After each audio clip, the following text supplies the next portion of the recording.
মানসিক শান্তি হলো জীবনের সবচেয়ে বড় অস্ত্র।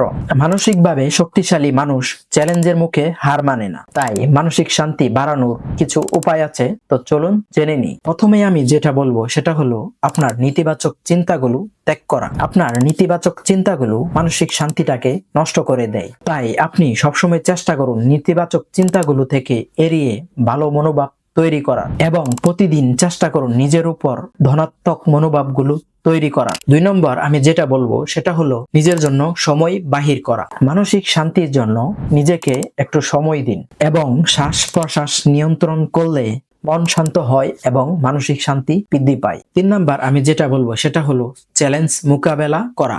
আপনি সমস্যার মুখোমুখি হতে শিখুন। দেখবেন যে মানুষ চ্যালেঞ্জের মুখে দাঁড়ায় সে তার ওই চ্যালেঞ্জের মাধ্যমে মানসিক শান্তি তৈরি করে এবং দেখবেন ভয়কে জয় করলেও আত্মবিশ্বাসগুলো বাড়ে। 4 নম্বরে যেটা বলবো সেটা হলো শারীরিক স্বাস্থ্য ঠিক রাখা। শরীর সুস্থ থাকলে মনও সুস্থ থাকে। নিয়মিত ব্যায়াম, সঠিক খাদ্য ও পর্যাপ্ত ঘুম এটা মানসিক শান্তিকে বাড়ায়। মানসিক শান্তি শুধু শক্ত হওয়া নয়, এটি জীবনে প্রতিটি মুহূর্তে স্থিতিশীল হয়ে থাকার ক্ষমতা। এমন আরো ভিডিও পেতে লাইক, কমেন্ট, শেয়ার এবং সাবস্ক্রাইব করবেন।